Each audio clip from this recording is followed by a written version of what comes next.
Woo! Hi, everybody. I'm Gwen, and welcome back to whatever the fuck this is. I am in a very emotional position because after 9 months, yeah, 9 months of gestation, of really trying to figure out what my life's work is, I think I found it. And that makes me very emotional. So let's dive in. Today is the full moon in Aquarius. And full moons are generally an emotional time, but this full moon has a very interesting thing going for it because the moon is conjunct Pluto. So there is an element of excavation, something deep and true trying to come out, opposing the sun and Jupiter newly out of its cazimi in Leo. This is literally the dichotomy of my life, which makes sense why I'm so emotional. Because the dichotomy of Aquarius and Leo, Pluto and Jupiter is I want so desperately to be seen. But Aquarius says, make sure you do it in service of the collective for a bigger purpose. And Pluto says, and make sure you're honest. When I bring all of this together, an idea that first came to me in April, barely 2 weeks after I broke my foot. And now that I've refractured it, it's amazing that it has come back into my consciousness.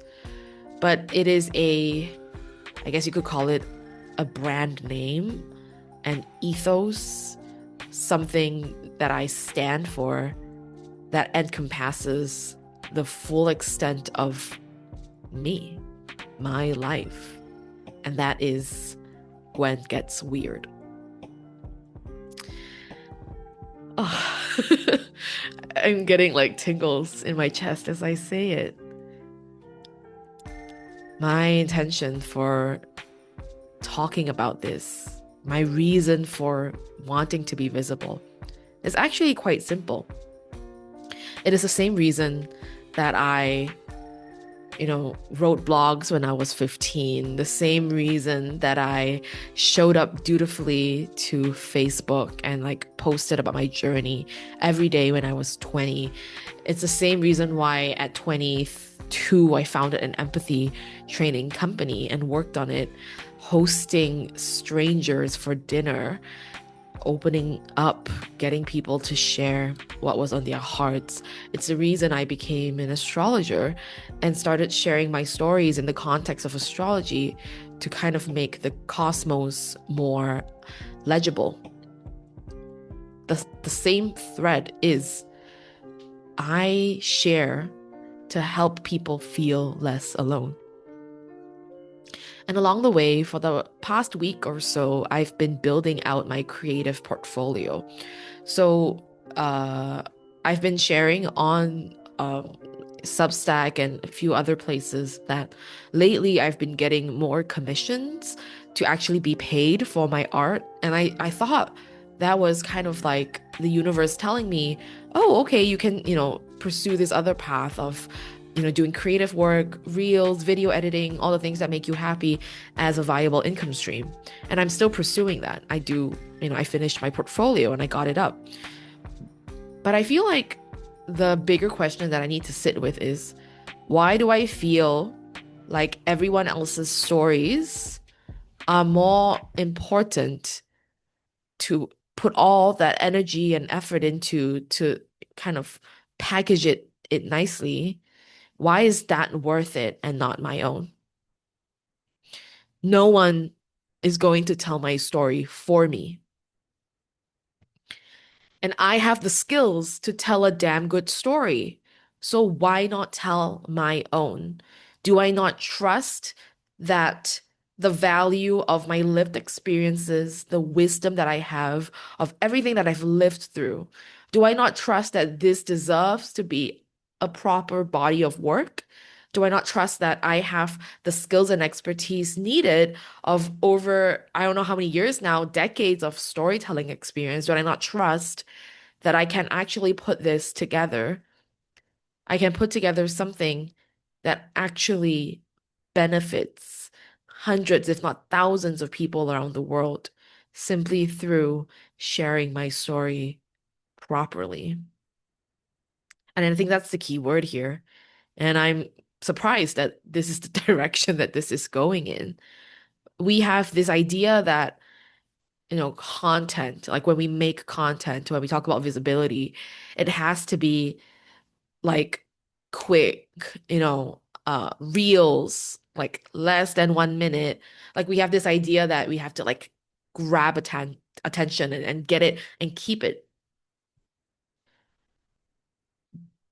But I think where we have done disservice to this idea is that when all I do is focus on the process, I am not focused on getting my ideas to be as good as they can be.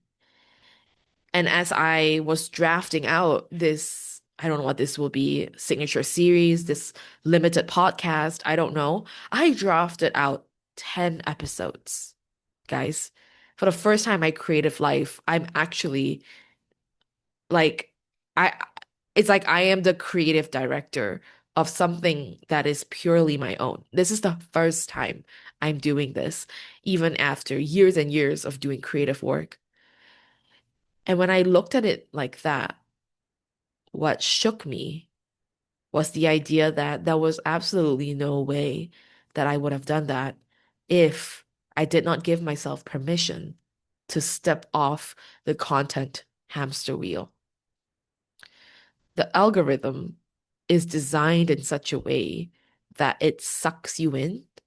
And if you are not constantly feeding it, you lose your views, you lose your momentum, you lose your followers, and we're scared of that, right? We're scared to lose out on progress. As humans, we hate feeling like we're not progressing. But at the same time, if we don't give ourselves time, how can we expect to create work that we're proud of? How can we expect to give birth to ideas that can stand the test of time?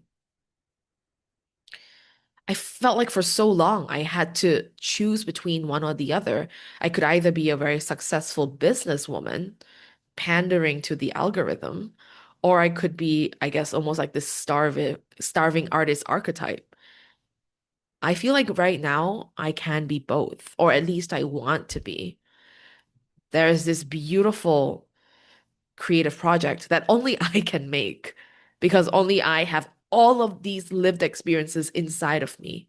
But it requires me to get out of my own way. I pulled the Nine of Swords, and this is kind of the sign of overthinking, specifically the sign that a lot of the resistance that I feel comes from having ideas just stuck in my own mind. And I feel like creation is exactly this. It is literally building the muscle of how do you get what's in here out into the world in as an effective and authentic way as possible.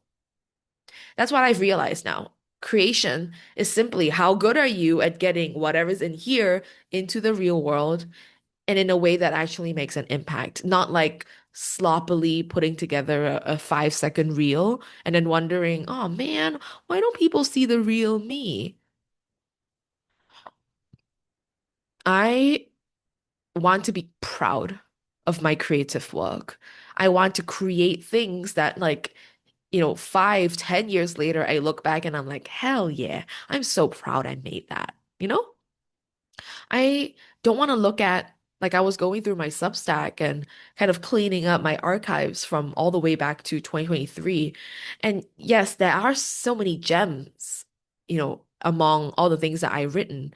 But so much of it was like not fluff, but things that are not evergreen. They were like horoscopes or they were like forecasts for the moment.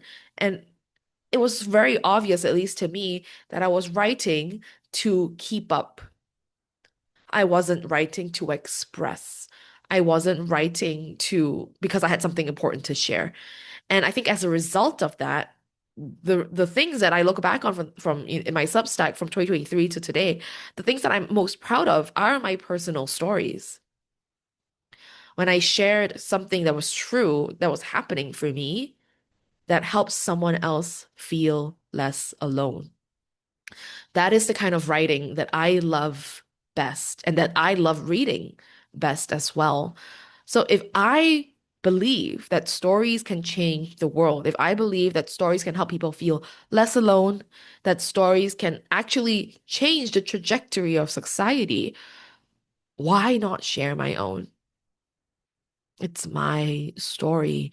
Nobody is going to tell my story for me, nor should they. Yeah. I think that's why this is so freaking scary because this is the first time I am taking full ownership of my story by telling it my way and telling it in such a way that the world cannot ignore it. I think that's what's scary because I know my skills are up to that point now. I can do that. I know that I can, you know, be visible, go viral, whatever. I know I can do it. And I think that's why this is so scary because it's like Pandora's box, you know? Once it's out there, it's out there. And yet, as my very wise 19-year-old self said, everything you once desired is on the other side of fear. I think my dream, my purpose, my sense of self now is bigger than my sense of fear.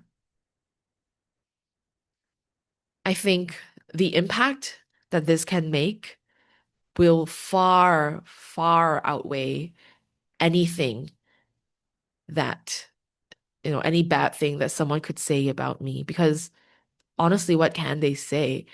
There's nothing new. Like, this is my life. This is my past. This is what I have already lived through. And if it can help just one woman, one less person feel alone, then I would have done my part. Like, the story would have achieved its purpose. Yeah. So I guess to wrap this up, let me kind of just riff off the cuff about what Gwen Gets Weird will be about. So the working subtitle is Wisdom from an Unconventional Life.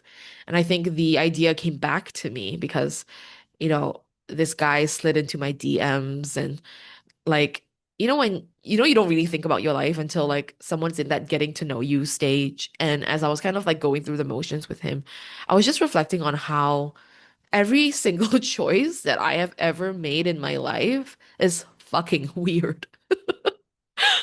Like from the, more obvious ones, like I'm 32 and I'm celibate and I'm single. Like I consciously chose to end my relationship when I was 30 after 8 years together. Like even that alone, that could be an entire season, you know?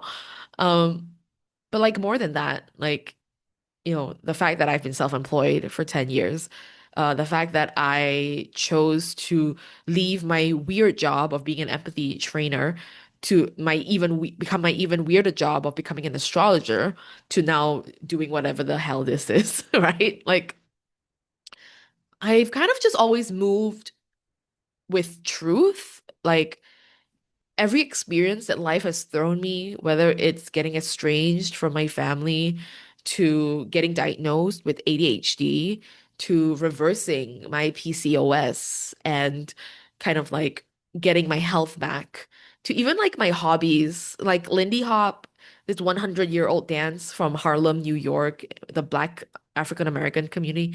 Like all of this is so freaking weird.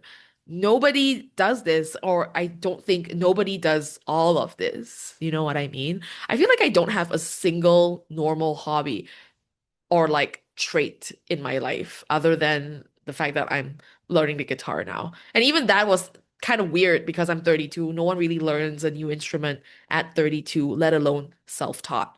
You see what I mean? It's always something. It's always something about me. And I guess instead of seeing it as something shameful, what if I embrace it? What if I really take this as, you know what? Someone out there, let's say a little girl just like me, who's a little sensitive, a little shy, deeply creative, has like weird psychic abilities, like what if she opens Instagram and somehow stumbles across my page and finds this like big 姐姐 who has built a life on her own terms,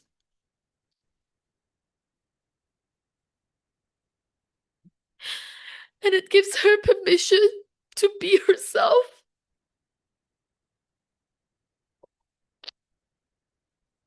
I think that's what I desperately wish for as a child. Someone who was brave enough to chart their own path unapologetically in all areas, and who lives life so fully, so truly, so deeply in alignment with their own values, their own self, that it inspires a generation of women to do the same. Yeah, that's what I'm here to do. So, thank you for listening. Um, yeah, I'm gonna go work on that series. I don't know if that would replace this. Probably not, because I think this is very healthy. And if you enjoy it, please let me know. If you're listening, please let me know. I have not been this consistent ever, and I know it's only been 3 weeks, but that's still more than the last series I made. So ADHD progress, let's go. Thank you for listening, and I will see you next Wednesday. Bye.